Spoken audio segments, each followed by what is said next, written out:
faire un peu de jogging? Non, non, non. C'est bon pour la santé. C'est du sport cérébral. Ah bon. Sport cérébral. Alors, un jour, ça se passait à Lubavitch, pendant qu'on faisait la reconstruction du Beth Midrash. On avait, pour les fêtes de Tishri, on a décidé de repeindre. Alors ils ont commencé à mettre les bancs dans la cour, les peintres, ils ont mis les bancs dans la cour, et les chassidim, ils étudiaient dans la cour. En vue des fêtes de Tishri, c'était en plein été comme aujourd'hui, en ce mois de Tammuz. Et le Tzemar Tzedek, il est sorti. Attends, ça que je me rappelle, oui, c'était ça. Et il a demandé... Non, c'est une autre histoire, ça. Ça, c'était la nuit de Hanouka. Oui, oui, non, il n'y a pas de travaux. Il était dans le Beth Midrash. Et le Tzemar Tzedek, il a ouvert la porte, il est rentré dans le Beth Midrash. Et tout le monde, bien sûr, s'est arrêté de bavarder. Il se racontait des histoires, la nuit, un peu quand les lumières brûlent, on n'étudie pas à la lumière, alors il se racontait des histoires de tzaddik. Il s'est assis à côté d'eux, pas très loin, disons. Et il a demandé, qu'est-ce que vous voulez? De la Torah ou une histoire? C'est tzaddik. Alors ils ont dit, on est en train de raconter des histoires. Il a dit, de qui parlez-vous? Il dit, on parlait de Rabbi Menachem de Vitebsk. Il a dit, oh, Rabbi Menachem. Alors allumez tout de suite plein de bougies. Enfin, ils ont allumé plein de bougies. Il a dit, quand on parle de lui, il faut allumer des bougies. C'était très clair dans le Beth Midrash. Il y avait plein de bougies. Pourquoi j'ai dit ça? Je vais vous raconter. Une fois, il y avait un chassid du Rabbi de Vitebsk.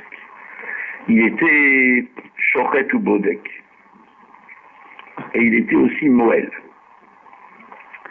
Et c'était un homme qui connaissait tout, qui connaissait bien, il savait son métier, c'était un des meilleurs Shochatim, un des meilleurs Moalim.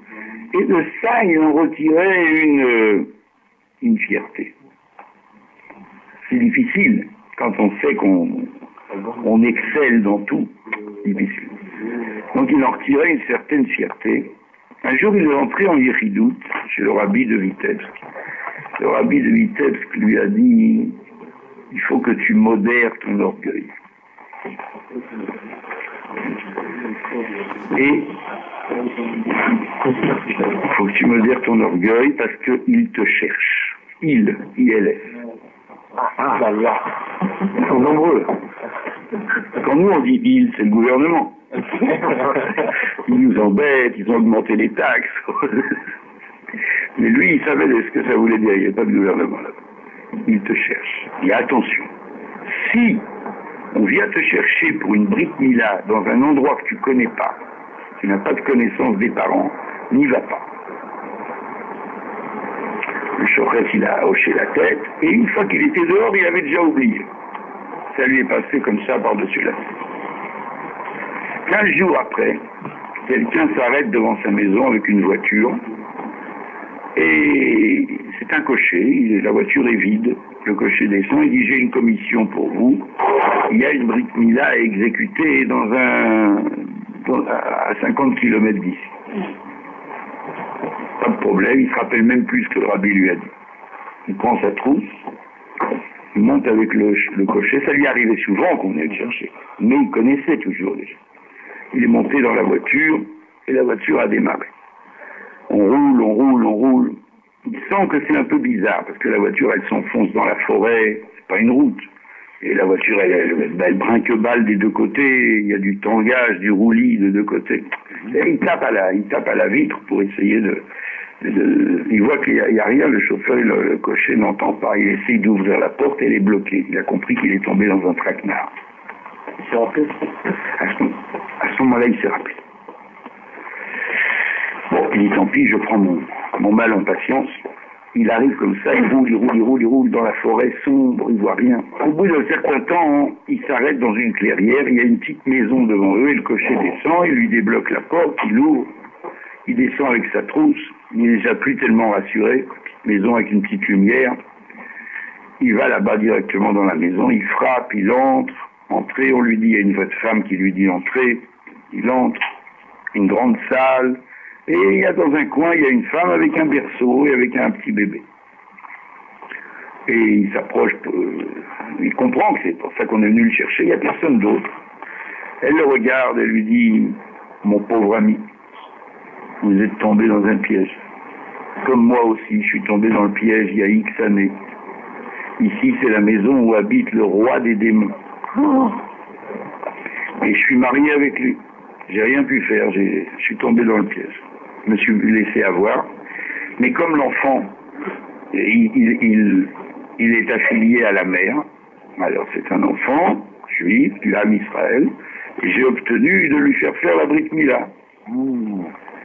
Mais vous êtes ici, vous ne sortirez plus vivant d'ici. Il commençait à verdir, à pâlir, toutes les couleurs de l'arc-en-ciel. Elle lui a dit, écoutez, il y a une solution. Il y a une solution. Il faut rien prendre ici. Rien, même pas un verre d'eau. Si vous bénéficiez ici, jouissez de rien du tout, vous êtes encore hors d'atteinte et vous pourrez demander avec insistance qu'on vous ramène. C'est la seule chose que je vois. Mais tenez bon, ne mangez rien, ne buvez rien. Si vous prenez même une goutte d'eau ici, vous êtes pour toujours l'éternité. Vous serez comme moi, vous serez des esclaves, un esclave des démons. Et voilà qu'il attend un peu, il examine l'enfant, très bien, et voilà que la salle commence à se remplir, ils arrivent tous normaux, hein, habillés normalement, comme des juifs. Et il faut vraiment le savoir à l'avance, quoi. Vous voyez, souvent, vous voyez des juifs entrer, bon. Je ne dis pas plus. Alors, ah, Daniel, ça va? Hachem. Ça chauffe? Ça va. C'est un chauffeur. Alors, il voit des gens, la salle se remplit, toutes sortes, des vieux, des jeunes, avec des barbes, on pourrait jurer vraiment une Kéhila Gdosha. Mais lui, il sait tout de suite de quoi il s'agit. Et puis il arrive le père. Ouais. Ils ont un vêtement comme ça. Dans leur civile, parfois même. Ben oui. Et donc il voit arriver le père de l'enfant, grand, royal. Il a compris tout de suite. Un regard étincelant. Et donc il s'apprête à faire et il fait la Brit Mila comme il faut, il fait la bracha, tout le monde répond Amen, oui, ils savent répondre Amen aussi. Et il a fini comme ça. Hein. Je ne sais pas s'il a fait. Non, il ne pouvait pas vraiment. Il a donné à boire. Oui, peut-être il a donné à boire. Ça, il ne m'a pas dit. Bon. Donc, il a fini la Brit Mila et il s'apprête à partir. Et là, on découvre les tables. Et il y a des odeurs. Et il y a des gâteaux. Et il y a une séouda. Il y a du poulet. Il y a du rôti. Il y a du poisson. Ça lui rentre dans les narines. Il va s'évanouir. Et on lui propose, allez Chaim, non merci, j'ai mal à l'estomac, un petit peu de... Ah, vous n'allez pas refuser, un fruit. Un fruit. Un fruit. T'es pas fait des mots tunisiens. Cela, il se Alors, il dit non, mais vraiment, il faut être très fort, hein, parce que, un petit peu, vous n'allez pas refuser, enfin, le Bechlech Avod, le Kavoda. Rien, il a rien. Il a réussi, même il a un verre d'eau. Il a dit non, je suis malade. Il était un peu malade, beaucoup. Il dit, je suis malade, je me sens pas bien. S'il vous plaît, faites-moi raccompagner. Et comme, finalement, il n'a pas donné de néguillotte, il n'a pas donné de prise, alors le roi des démons, il a dit raccompagnez-le. Et le même cocher l'a remis dans la voiture, et il est rentré. Il arrive là-bas, il va tout de suite chez le rabbi. Là, c'est plus le même homme. Hein.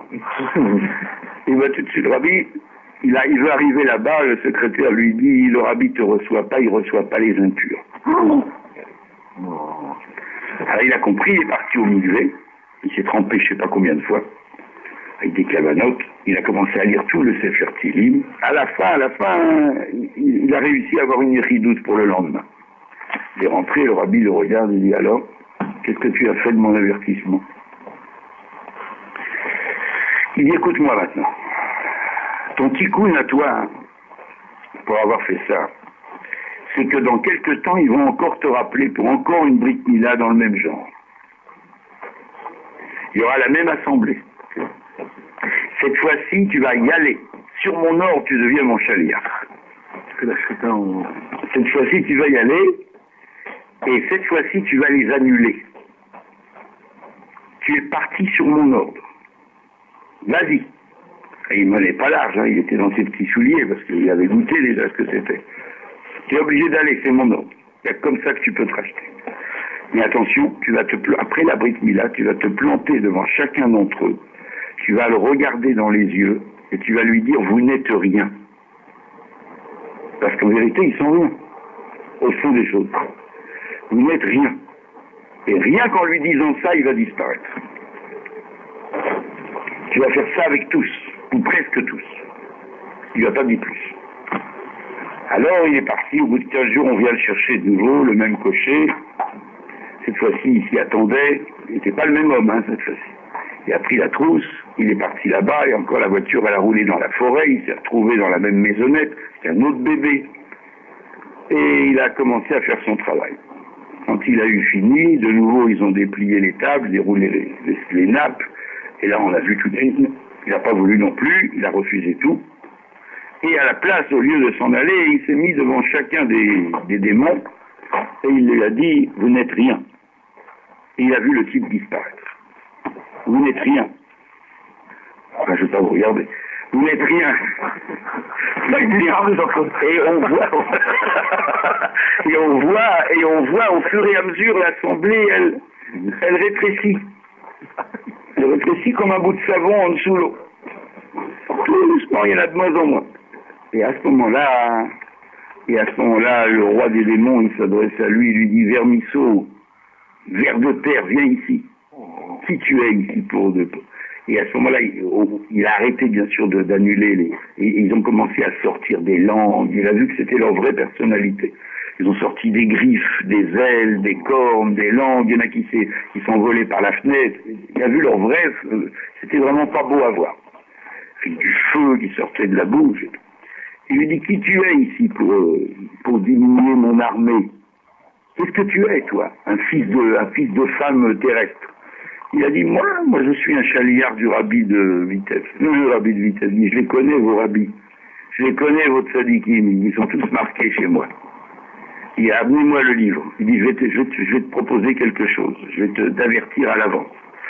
Si ton tzadik, soi-disant, il est chez moi dans mon livre, tu ne t'en sortiras jamais vivant d'ici, tu seras mon esclave et tu me lécheras les pieds tous les jours. Si, par le plus grand des hasards, si l'on peut dire, il n'est pas marqué chez moi, tu seras libre. Et il a été tenu par 2 gardes ici, et tout de suite il a fait venir, le roi a fait venir un grand livre énorme, comme ça, plusieurs, et il commençait à feuilleter.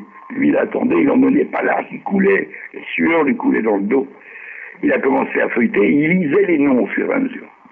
Rabbi de Slovoska, Rabbi de Pinsk, Rasmour, il a commencé à lire de tout. Orodok, non pas lui, Belzgour.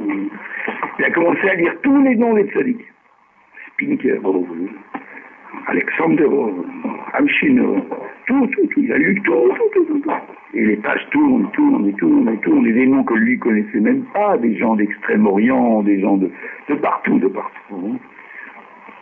Il a fini le livre, il a porté le 2e livre, il a porté le 3e livre. À la fin, il a tiré la dernière page, il a refermé d'un air rageur, il a dit, il est passé moi, tu peux t'en aller.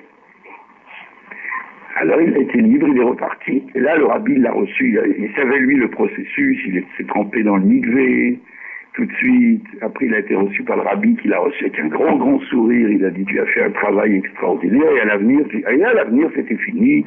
Il n'a pas la moindre trace d'orgueil. Il est resté attaché, Mekouchar, Bechol, Nimen, Afsho, au rabbi, tout le temps. Et alors, c'est Marcellé qui a fini son histoire. Il a dit, vous comprenez pourquoi, quand vous racontez une histoire du rabbi de Vitebsk, il faut allumer plein de lumière parce que c'était un tzaddik amiti, parce qu'il n'est même pas marqué là-bas. C'est pourquoi il n'a pas dit vous n'êtes rien au diable? On peut pas, il a un mandat d'Akadosh Baruch Hu. Un amitié, lui. Merci, c'est une bonne histoire. Ouais. Tu vois, comme ça, ce mot est attaché. Ouais, sûrement.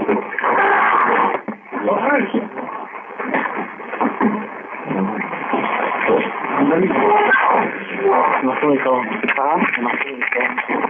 C'est nulle part, c'est mon mec qui me l'a raconté.